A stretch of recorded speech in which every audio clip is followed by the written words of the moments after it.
We're making Hasselback potatoes and breaded pork chops, and we're having rum and cokes. And I'm going to show you how to do all of that while we cook during the holiday season. I'm Joe Powell, and we're cooking drunk for the holidays.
Now what you want to do, incidentally, these are called Hasselback potatoes.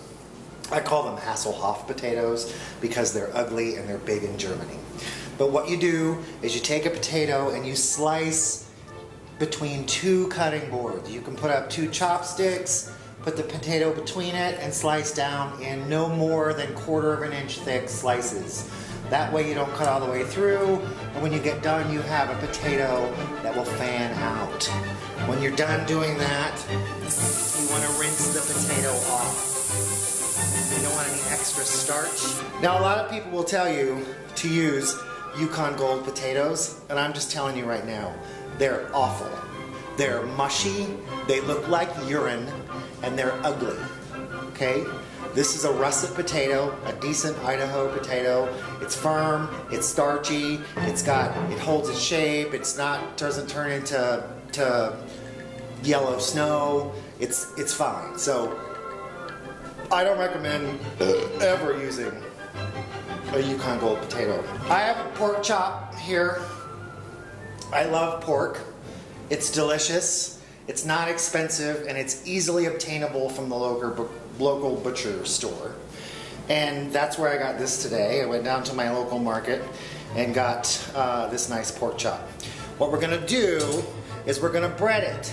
Now a lot of people will tell you when you bread pork or chicken or meat or anything that they're gonna have you dip it in butter and egg white and then breadcrumbs. That's bullshit.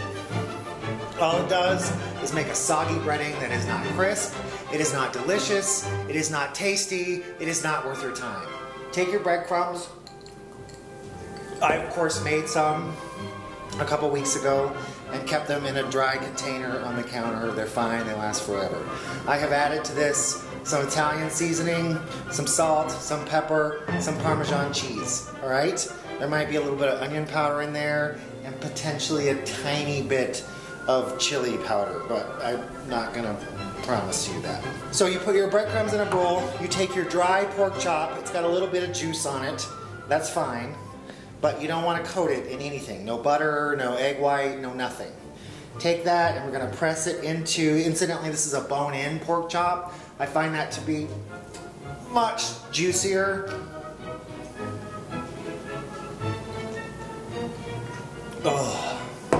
Than regular the boneless pork chops. So bone in, do one side, flip it over, do the other side, press it in firmly, and then you want to lift it up by the edge and roll along the edges so that everything gets coated. Capiche? And we're going to put that on a pan, a grill over a pan. This out of the way. And this is going to bake in the oven at 375 degrees because the potato, which I'm going to show you in a second, also bakes at 375 degrees. Once your potato is dry, we're going to take a sliced clove of garlic. a big clove and I sliced it lengthways into these little paper thin slices. And incidentally, I'm drinking Gosling's Black Seal 80 proof Bermuda black rum that was given to me by my friend Dee Dee, and it's pretty good. It's a dark rum that I'm not usually into because I hate Myers rum, if anybody needs to know that. So you take your sliced garlic, and we're going to put that in between every other slice, comme ça. We're going to take a little bit of olive oil, and we're just going to drizzle it. Just a little bit. We're going to use a little bit of melted butter. I would normally be using clarified butter, but I wasn't in the fucking mood to clarify butter.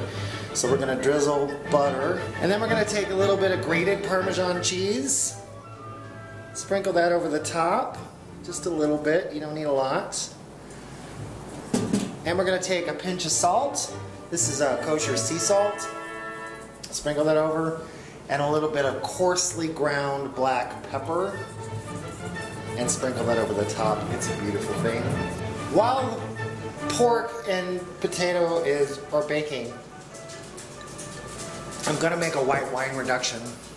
And I've taken about half of a small shallot and minced it up with 2 medium-sized cloves of garlic. And we're mincing that up really finely. We've sauteed the shallots and the garlics to a nice bubbly clear. You know, they always say to saute it till it's clear. It never turns fucking clear. But at any rate, I'm going to add about a half a cup of chicken stock to that. And we're going to add about a half a cup of a nice white wine. There we go. And we're going to bring that to a boil. And once that's done, we're going to add some butter and pepper. I finished the reduction and I've pulled the pork and potato out of the oven. What I didn't tell you is that when I pulled the reduction, I brought it to a boil and then I let it go uncovered until it reduced by at least 75% because I wanted a really concentrated sort of reduction. And then I added a little more butter and I added cream. And I added lemon juice while it was cooking. I didn't tell you that because I forgot. We're just gonna dress the pork chop with that. And what you end up with is a beautiful pork chop crusted in breadcrumbs, seasoned with a beautiful Chardonnay and butter and lemon sauce and a Hasselhoff potato. I'm Joe Powell and you and I are cooking drunk.